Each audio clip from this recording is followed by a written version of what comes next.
Until quite recently, sales training was based on folklore and theories which were substantially unchanged since the 1920s. No hard facts were available about what the successful seller actually does that's different from the average. However, by the mid-1970s, Huthwaite Research Group had pioneered the commercial application of behavior analysis, a technique for recording objectively what people do in their interactions with others, the kinds of questions they ask, the reactions they receive, the kinds of information they divulge. Huthwaite researchers observed 6,000 live sales calls in a series of studies, examining the relationship to success of over 100 such behaviors. They sought, through observation and computer analysis, the hard facts which had, to date, been unavailable. And what did they find? That successful sellers tend to behave in a very different manner to that of the foot-in-the-door caricature. They think and act long-term rather than short. They focus on customers and their needs, not on themselves and their products. They use a range of strategies and skills, but no tricks. This video illustrates the core skills which underlie successful customer-centered selling, the Spin skills. The wide range of application of Spin has been demonstrated by its adoption by many of the world's largest and most successful companies. Analysis of a further 30,000 calls has shown that Spin works equally well in banking, insurance, construction, medical and pharmaceutical, IT, consultancy, you name it. Is it ever possible to prove the impact of training on sales productivity? It's very hard, but such tough measurement tasks have been Huthwaite's business for nearly 20 years, and their rigorously controlled trials have revealed productivity differences of between 17 and 63% between trained and untrained groups. Perhaps most convincingly, one client, Motorola, appointed an external evaluation consultant to assess a Spin implementation, and she reported 30% improvement in sales volume and 27.4% in sales value. Now, why is Spin so effective? There are many reasons, but mainly because it focuses on the customer and helps them to examine their problems and needs. Customers of salespeople who use Spin often view them as empathetic and helpful consultants rather than as sellers. Remember, Spin is not some clever theory dreamt up in an ivory tower. It's a distillation of what successful salespeople are actually doing out there. So you are already using the skills to some extent yourselves. This video will help you recognize your strengths and understand how to overcome your weaknesses. It definitely won't double your sales overnight. Only you can develop your skills by careful planning and practice.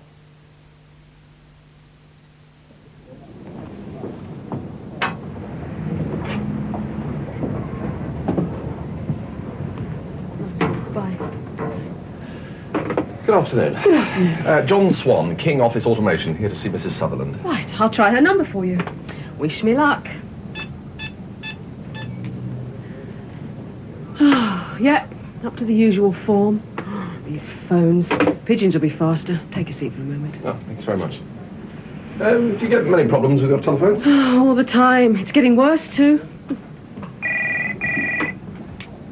Good afternoon, HBK. Angela Sanderson speaking. How may I help you? Ah, Mr. Peters. Sorry, what plumbing? Oh, yes, I can hear it now you come to mention it. Let me put you through to Michael Smith. Mr. Peters for you. Angela, can I use your phone a moment, please? Yeah, sure. Have you seen Man in the Moon yet? No? Angela, David Robb's been trying to get through to me for the past 2 hours. Oh. I'm off to meeting, so could you call him and apologise? I'll try to get him. 5:30. No way. No. Shall I meet you at the cinema? Let me try Mrs. Sutherland again for you. Well, you ready some crown? John Swanking to see you, Mrs. Sutherland. No, that's Swan. John Swan. It's... Yeah. Oh, John Swan, King Office Automation Limited. Sorry, the writing's a bit close together. No, don't worry about it. It's been that sort of a day.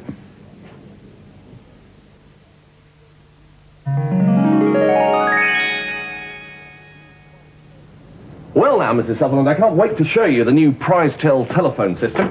I know you're having all kinds of problems with your current system. How old is it now? 10 years or so? 12. Ah, well, there you are, you see. Golly, things have changed in the last 10 years. That's 12. Goodness me, when I think of the changes I've seen, well, it makes me feel quite old. Yes, well, it comes to all of us sooner or later, doesn't it, Mr. Swan? Well, not you, Mrs. Sutherland. I didn't mean you. I just meant that, you know, in time we all... Well, speaking of time, Mr. Swan, it's been... Yeah, well, for instance, I know that the PrizeTel telephone system is the very solution for HBK. I see very little wrong with our present system, Mr. Swan. It gives us hardly any trouble, and to be honest with you, we have many other things to spend our money on at the moment. You don't do vehicle leasing by any chance, do you?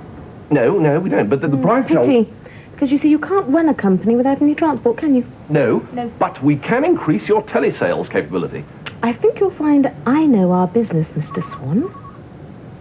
Well, yes, of course you do. Yes, no, you're brilliant. Everyone knows that. No, it's just that I know our business too. And I know that PrizeTel would be the perfect solution for HBK. All I can see, Mr. Swan, are the costs, the expense, the disruption of the business, the retraining of the No, staff. but you see, I've thought all that through for you. You've just got a bit of a blind spot about it. Ever thought of taking up diplomacy, Mr. Swan?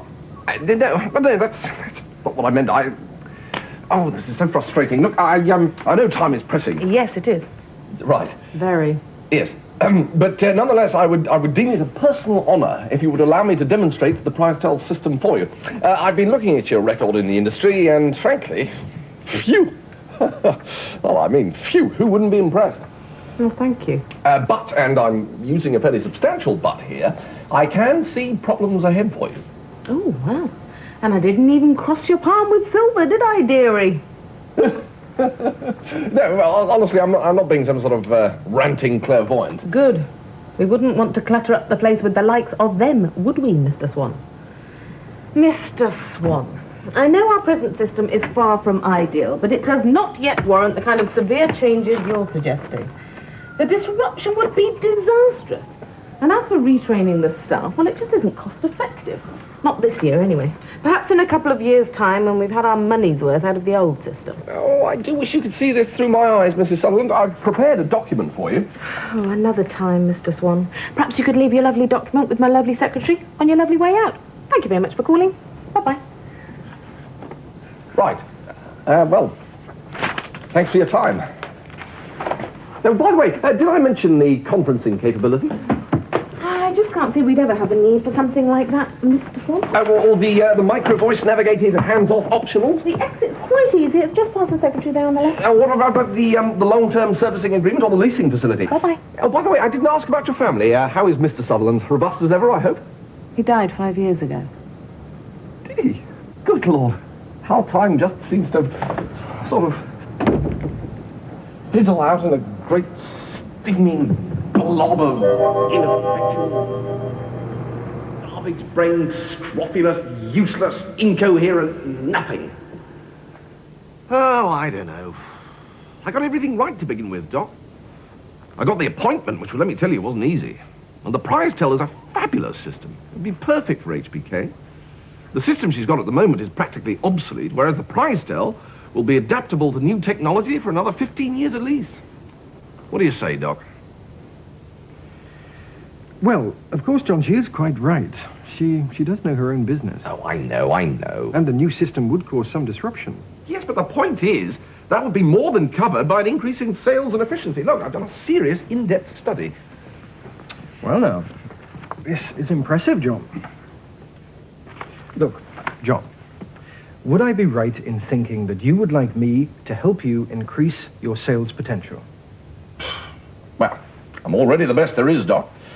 I win bonus awards the way some people get acne. I guess sometimes I just get the wrong customer. Right. What makes you a good salesman, John? Well, I do my research. I turn up. I don't use any tricks or hidden agendas. So frequently, you make the sale. Yes. But frequently, as with Mrs. Sutherland, you don't. Right. Right.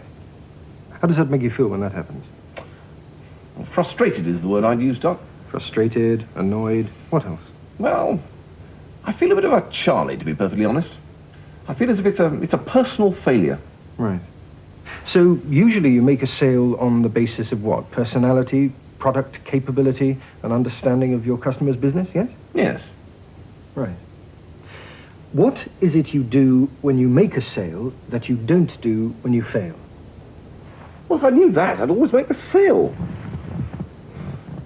How might you react, I wonder, to a long run of failures? Well, it's a high-pressure business, Doc. All kinds of problems might come our way.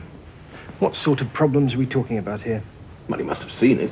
You know, chap gets behind with his orders, works extra hard to catch up, gets into the old downward spiral. And what do you see as the consequence of that? Worry, loss of confidence, loss of house. Health suffers, can't work, only takes a few missed opportunities. So it's important to keep up your sales quota. Are you kidding? It's vital. My company, my family, my tailor, my bookie, they all rely on my expertise. So, what would really make you feel better? Making the sale. That would make me feel better. If only I could do it every time. Ah, but say you could improve the odds substantially. Doc, I'm already the best. John, let's suppose that I had access to an enormous amount of research based on observation of literally thousands of hours of face-to-face sales calls, and consequently, I'd come up with some really helpful solutions. Well, if it was straight, not one of those new-fangled, psychobabble, clever jobbies from the University of Never Done It Myself, but I can write a musical about it. Yeah. No, John, I am not talking about theory here. I am talking about what people actually do when they make a successful sale. Well, fair enough. But I warn you, Doc, I've been around a long time. I've seen it all. I mean, it's okay for people starting out. All right. How would it be if you could help your client make a decision in your favor? Ah, well, if you put it like that. That would be useful, yes? Good grief, of course it would. Right, so if there was some way of increasing your chance... I tell you what I want. I can see what Mrs. Sutherland's outdated telephone system is doing to her company. And I can explain to her what our system could do for her. What I can't do is make her see that. Now, if your research could show me a way of doing that, then I definitely want it. Right. So, if there was some way of allowing Mrs. Sutherland to express in a precise and explicit way what it is she requires from you, then you'd be willing to give it a try? Yes, definitely. That is what is called an explicit need. Is it? Let me tell you about Spin. Spin? Never heard of it. Well, in a way, you've just been through a Spin sale. You see, my questions led you to see that you have an explicit need for my solution.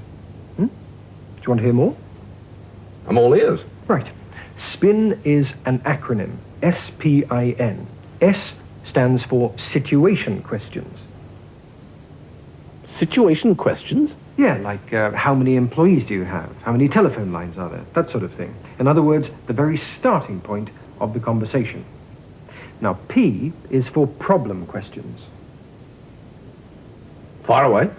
Right. For instance, does your current volume of business ever cause the system to overload? How happy are you with the size of your telephone bills at present? Oh, and there was that one you yourself used in reception, remember? Oh, these phones. Pigeons will be faster. Take a seat for a moment. Oh, thanks very much. You get any problems with your telephones? All the time. It's getting worse, too. Problem questions. Understood. Right. Now, problem questions. They're designed to draw out information about difficulties, dissatisfactions, and concerns to reveal any implied needs that your customer may have. Any which? Well, implied needs. You see, your client hasn't yet said that she needs a particular solution, but the very fact that she has a problem implies that she might be looking for one. So, that's called an implied need. Oh, I get it. So, you ask all sorts of stuff about the nuts and bolts of the company, then you check to see how happy they are with the situation, and any dissatisfaction you pick up is an implied need. You have got it. Good. See, in a way, you have to be a bit like a doctor to find out where it hurts. Ow! Right, yes. And so I suppose I've got to see the problems from her point of view. No, you've got to get her to see the problems from her point of view. Ah, yes, of course. What about some examples? Right, an implied need. The current system often gets overloaded. Don't talk to me about telephone bills, they've rocketed. If I need to send an internal message, it's sometimes quicker to give it to the tea lady so she can pass it on her rounds. That sort of thing. Got it. Right. Want to give it a try? Why not? Right, now, Mrs. Sutherland, do you mind if I start off by asking you a few situation questions? Not at all, Mr. Swan, whatever they might be. Thanks. Well, first of all, how old is your present telephone system? About 12 years. Mm-hmm. And your business has expanded rapidly in the last few years. Yes. So how many employees now? A couple of hundred? About 100 in sales, 250 in technical support. And how many of them regularly need to use the telephone? Difficult to say, really. All of our telesales staff, of course. And you're based in the southeast? Let's explore that question together, shall we, Mr. Swan? Are we or are we not actually sitting in our HQ now as we speak? Well, we are. Yes, we are. And goodness me, here we are in the southeast. Small world, isn't it, Mr. Swan? Right, so service engineers use portable computers and modem links to communicate direct with HQ mainframe to diagnose problems with client systems. Yes. Problem question. Right you are. Pardon? Nothing. No, I'm just thinking, Mrs. Sutherland. Does your present volume of business occasionally cause your system to overload? Nice little problem question there. Sometimes, yes. At last, an implied need. You will notice from our brochure that the PrizeTel system can supply you with an extra 750 lines. Not yet! Not yet! I'm sorry, Mr. Swan, but I think I've explained to you before, I really do not see the advantage to me of disruption and expense purely to put in a few extra lines. Well, it's basically a question...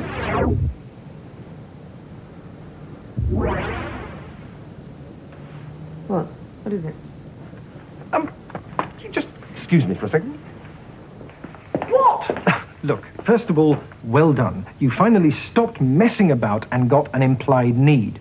But before you make the classic mistake of dumping all the features your system provides, you must follow up with some implication questions. Oh, for Pete's sake, but I was going really well. She was getting really interested. Look, I'll tell you what. Imagine the whole thing as a seesaw.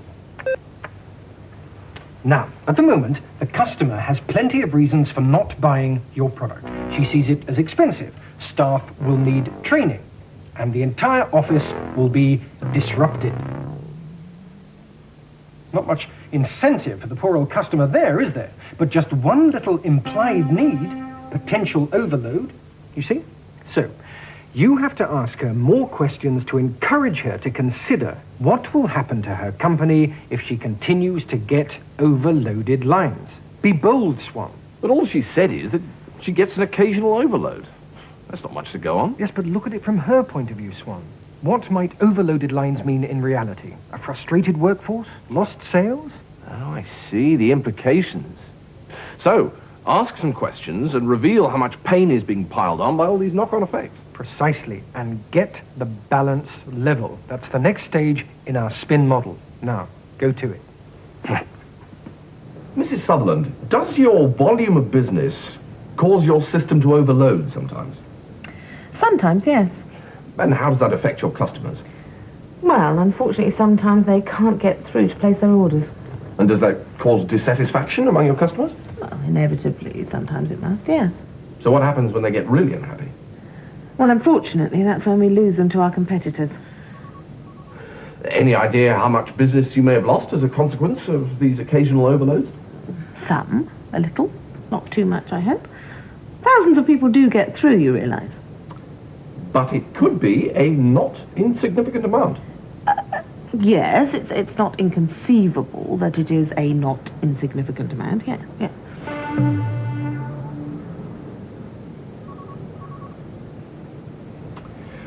Would you say that as a result of an overload, your telesales people might be unable to get through to a potential client? Well, funny that you should say that, but they have been complaining about exactly that. And what impact might that have on your expansion plans? Well, it could delay our product launch, for instance.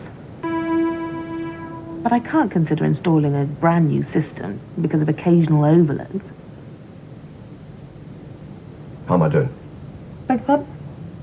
Mrs. Sutherland, I can offer you an answer to all your problems. Mr. Swan, I cannot justify major changes on the basis of a few small problems. I'm sorry, but this investment really wouldn't be worthwhile. But Mrs. Sutherland, we've talked about the overloading problem. Yes? About the lost orders, the near collapse of your entire company. What? I'm in a position to offer you a solution. Oh, you know, Mrs. Sutherland, I get touched by genius when I talk about the prize tell system.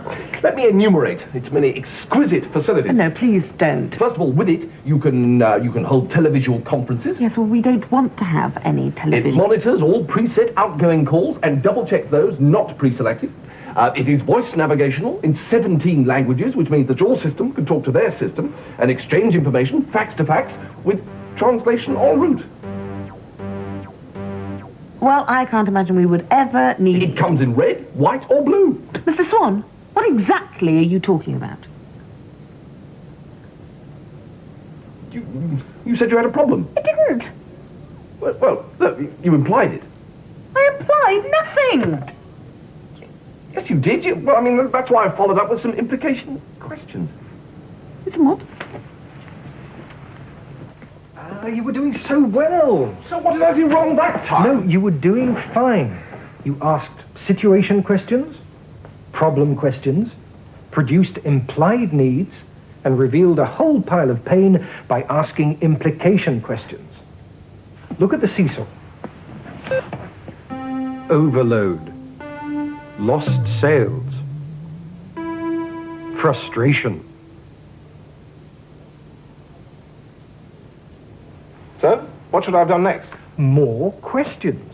You were doing well, but you have to be much braver and much more patient. No matter what you're selling, from cars to medical screening, you have to help your customers to realize for themselves that they do need what you have. Well, wasn't I doing that? Yes, but you must allow them to do their own thinking. Mrs. Sutherland is a responsible manager. She's got jobs to protect, profits to maintain. This decision to replace her telephone system is only one of many she'll have to make in the course of a year. She's not going to rush into it. It has to be right. I see. So I have to go more slowly. She won't be interested in my telephone system until she's absolutely clear in her own mind that she will positively benefit by having it. I couldn't have put it better myself. Now remember, a model is called Spin. N is for need payoff questions. Questions which you ask once you've uncovered a lot of discomfort and your customer has built up a high level of dissatisfaction with her present situation. They help you to relieve the pain. Want a few examples? Yes, please. Right. Need payoff questions might go something like this. Would it help your business to expand if line overload were to be relieved? What would you see as the main benefits of a system that had greater flexibility? Or if there were a way to accommodate more incoming and outgoing calls, could this also contribute to an increase in customer satisfaction? Got it. So what are we after with these questions? Explicit needs. Hang on, that rings a bell. So, if there was some way of allowing Mrs. Sutherland to express in a precise and explicit way what it is she requires from you, then you'd be willing to give it a try? Yes, definitely. That is what is called an explicit need. You see, they are exactly what they say. Explicit. Your customer says what she wants from a telephone system and how it will benefit her. Now, what... No more chat. Time for you to go and try it out for yourself.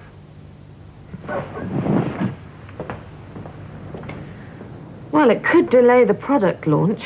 I can't consider installing an entire new system just for occasional overloads. So, can I just recap? Your system is, quote, far from ideal. Sales promotion can cause overload. Some customers can't get through, take their orders elsewhere, and you lose a not insignificant amount of business. But at the same time, because you haven't got enough lines, your telesales staff can't call out frequently enough, and so lose sales. So the staff become frustrated. So as well as losing a not insignificant number of sales, you also risk losing valuable staff. Now, do you train your staff here? We do. So losing them would be expensive. Certainly. Now, how do you think your sales team would react if line overload were to be relieved? Mr. Swan, there would be dancing in the street.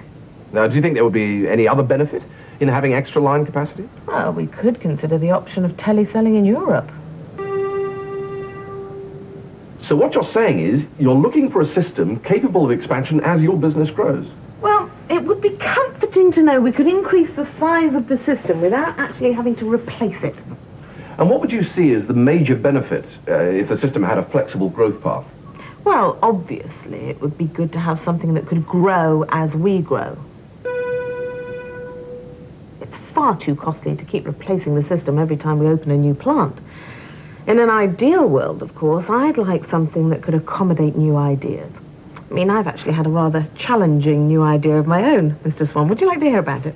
Certainly. It's for a customer-to-customer exchange service relying exclusively on having a liaison department solely for HBK users.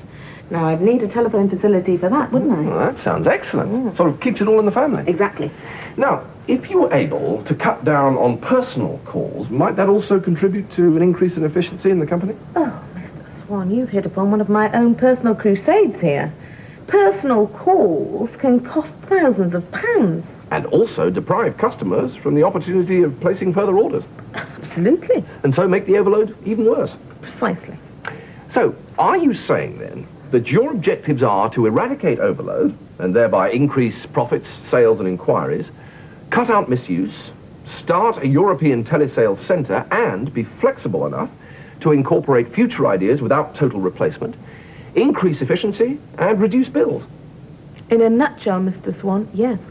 That is exactly what I want.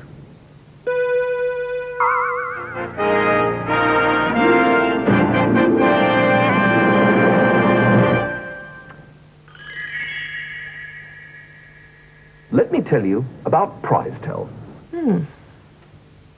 So you see, Doc, I feel much better about things now. Before, I used to just ask a few general questions and then try and tell them all about my product. Well, now my whole outlook on life has changed. Things are much less random than before. It's all in the questions one asks, you see, and when you ask them. So, how many employees now? A couple of hundred? About 100 in sales, 250 in technical support. Mrs. Sutherland, does your volume of business cause your system to overload sometimes? Sometimes, yes. Any idea how much business you may have lost as a consequence of these occasional overloads? Some. A little. Not too much, I hope. Thousands of people do get through, you realise. Now, how do you think your sales team would react if line overload were to be relieved? Mr. Swan, there would be dancing in the street.